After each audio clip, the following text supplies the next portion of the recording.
Hi friends, ഇന്ന് ഞാൻ എത്തിയിരിക്കുന്നത് നല്ല അടിപൊളി പാവയ്ക്ക കറിയുടെ റെസിപ്പിയുമായിട്ടാണ് കേട്ടോ. പാവയ്ക്ക പാല് കറിയാണ്, തീയലല്ല കേട്ടോ. വളരെ ഈസി ആയിട്ട് പെട്ടെന്ന് തയ്യാറാക്കി എടുക്കാൻ പറ്റുന്ന, ഒട്ടും തന്നെ കയ്പില്ലാത്ത ഒരു പാവയ്ക്ക കറിയാണ്. അപ്പോൾ ഇതെങ്ങനെ ഉണ്ടാക്കിയിരിക്കുന്നത് നമുക്കൊന്ന് കണ്ടു നോക്കാം. അപ്പോൾ അതിനായിട്ട് ഒരു പാവയ്ക്ക എടുത്തിട്ടുണ്ട്, 2 സവാള എടുത്തിട്ടുണ്ട്. കൊച്ചുള്ളി ആണെങ്കിൽ അതാണ് ഏറ്റവും നല്ലത് കേട്ടോ. ഞാനിവിടെ സവാളയേ ഉള്ളൂ, ചെറിയ ഉള്ളി ഇല്ല, അതുകൊണ്ട് ഞാൻ 2ആണ് എടുത്തിരിക്കുന്നത്.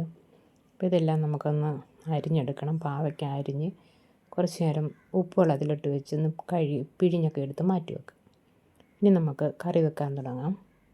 അതിനായിട്ടൊരു ചട്ടി അടുപ്പിൽ വെച്ച് ചൂടായി വന്നിട്ടുണ്ട്. ആ സമയത്ത് 2 ടേബിൾ സ്പൂൺ വെളിച്ചെണ്ണയാണ് ഒഴിച്ചു കൊടുത്തത്. എണ്ണയൊന്ന് ചൂടായി വരുന്ന സമയത്ത് നമുക്കതിലേക്ക് 1 ടീസ്പൂൺ കടുകിട്ട് കൊടുക്കാം. കടുകൊന്ന് പൊട്ടി വരട്ടെ. കടുക് പൊട്ടി വന്നിട്ടുണ്ട്. ഈ സമയത്ത് ഒരു 6 അല്ലി വെളുത്തുള്ളി ചെറുതായിട്ട് അരിഞ്ഞതാണ് ചേർത്ത് കൊടുത്തിരിക്കുന്നത്. അത് നന്നായിട്ടൊന്ന് വഴറ്റി അതിൻ്റെ കളറൊക്കെ ഒന്ന് മാറി വരണം. ആ സമയത്ത് നമുക്ക് അരിഞ്ഞു വെച്ചിരിക്കുന്ന സവാള അതിലേക്ക് ചേർത്ത് കൊടുക്കാം. ഈ സവാളയുടെയും കളറൊക്കെ മാറി വരണം, അതുകൊണ്ട് നന്നായിട്ടൊന്ന് വഴറ്റി കൊടുക്കാം. കളറൊക്കെ ഒന്ന് മാറി വരട്ടെ. ഒത്തിരി അങ്ങ് ബ്രൗൺ കളറാവണ്ട, ഒത്തിരി മൂക്കേണ്ട കാര്യമില്ല കേട്ടോ. കുറച്ചൊന്ന് കളറൊക്കെ മാറി വരുന്ന സമയത്ത് നമുക്ക് മറ്റ് ഇൻഗ്രീഡിയൻസ് ചേർക്കാം. ഇപ്പം ഞാൻ ചേർത്തത് ഉപ്പാണ്. ഉപ്പിട്ട് കൊടുത്താൽ പെട്ടെന്ന് സവാള വഴന്ന് കിട്ടുമല്ലോ, അതിനായിട്ടാണ് ഉപ്പിട്ട് കൊടുത്തത്.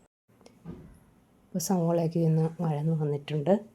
ഇനി നമുക്കിതിലേക്ക് ഒരു 4-5 കാന്താരി മുളകാണ് ചേർത്ത് കൊടുത്തിരിക്കുന്നത് കേട്ടോ. കാന്താരി മുളകും നമുക്ക് അരിഞ്ഞു വെച്ചിരിക്കുന്ന പാവയ്ക്കയും ചേർത്ത് കൊടുക്കാം. പാവയ്ക്ക ഞാൻ ഉപ്പ് വെള്ളത്തിലിട്ടിട്ട് പിഴിഞ്ഞ് കഴുകിയൊക്കെ എടുത്തതാണ് കേട്ടോ. ഇനി പാവയ്ക്കയും ഉള്ളിയും എല്ലാം കൂടെ ഒരു 10 മിനിറ്റ് നേരം നമുക്ക് നന്നായിട്ടൊന്ന് വഴറ്റിയെടുക്കണം. കാരണം പാവയ്ക്ക ഒന്ന് ആ എണ്ണയിൽ കിടന്നൊന്ന് മൂത്ത് കിട്ടണം കേട്ടോ. ഇപ്പം ഞാൻ കുറച്ച് കറിവേപ്പിലയും കൂടെ ചേർത്ത് കൊടുത്തിട്ടുണ്ട്. പാവയ്ക്ക മൂത്ത് വരുന്നവരെ നമുക്ക് ഒന്ന് വഴറ്റി കൊടുക്കാം. നല്ലോണം വഴന്ന് വരട്ടെ.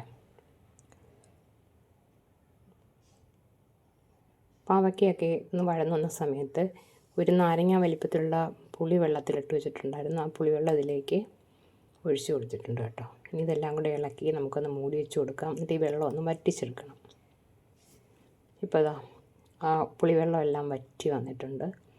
ഈ സമയത്ത് നമുക്ക് പൊടികൾ ചേർത്ത് കൊടുക്കാം. ഒരു 1/2 ടീസ്പൂൺ മഞ്ഞൾപ്പൊടി ചേർത്ത് കൊടുക്കാം. അടുത്തതായിട്ട് ചേർക്കുന്നത് മല്ലിപ്പൊടിയാണ്. ഒരു 3 ടീസ്പൂൺ മല്ലിപ്പൊടി ഇതിലേക്ക് ചേർക്കുന്നുണ്ട്.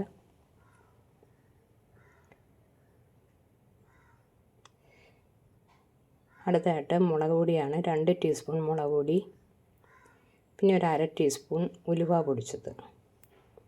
ഇത്രയും കൂടെ ചേർത്ത് നന്നായിട്ടൊന്ന് വഴറ്റിയെടുക്കാം.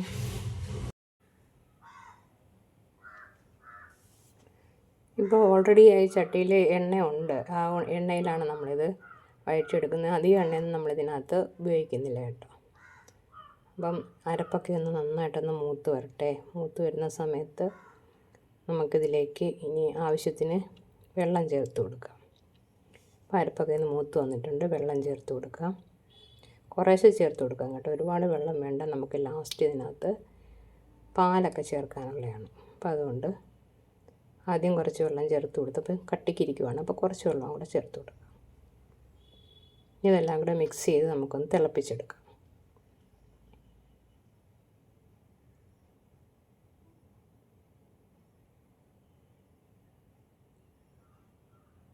അപ്പോൾ ഞാൻ ഉപ്പ് നോക്കി, ഉപ്പ് അല്പം കുറവായിരുന്നു. അതിന് ലേശം ഉപ്പും കൂടെ ഇതിലേക്ക് ചേർത്ത് ഒന്നും കൂടി ഒന്ന് മിക്സ് ചെയ്തതിന് ശേഷം ഒന്ന് മൂടി വെച്ച് നന്നായിട്ടൊന്ന് തിളപ്പിച്ചെടുക്കാം. മൂടി വെച്ച് കൊടുക്കാം. തിളച്ച് വരട്ടെ. ഇപ്പോൾ ഇതാ നമ്മുടെ കറി നന്നായിട്ട് തിളച്ച് വന്നിട്ടുണ്ട്. അപ്പോൾ നന്നായിട്ട് ഇളക്കിയതിന് ശേഷം ഇതിലേക്ക് 1 ടേബിൾ സ്പൂൺ ശർക്കരപ്പൊടിയും കൂടെ ഇതിലേക്ക് ചേർത്ത് കൊടുക്കും. ശർക്കരപ്പൊടി ചേർക്കേണ്ട കാര്യമില്ല. അപ്പോൾ ഇഷ്ടമില്ലാത്തവർ ചേർക്കണമെന്നില്ല കേട്ടോ. പക്ഷേ ഇത് കയ്പില്ല എങ്കിലും ഞാൻ ഒന്ന് ബാലൻസ് ചെയ്യുന്നതിന് വേണ്ടി 1 ടേബിൾ സ്പൂൺ ശർക്കരപ്പൊടിയും കൂടെ ചേർത്തിട്ടുണ്ട് കേട്ടോ. അതും കൂടെ ചേർത്തൊന്ന് നന്നായിട്ടൊന്ന് തിളയ്ക്കട്ടെ. ഇപ്പോൾ കറി നന്നായിട്ട് തിളച്ച് വന്നിട്ടുണ്ട്. ഇത് ഓഫ് ചെയ്ത് കൊടുക്കാം. തണുത്തതിന് ശേഷം നമുക്കതിലേക്ക് 1 കപ്പ് തേങ്ങാപ്പാൽ കൂടി ചേർത്ത് കൊടുക്കാം. ഇത് നന്നായിട്ടൊന്ന് മിക്സ് ചെയ്തെടുക്കാം.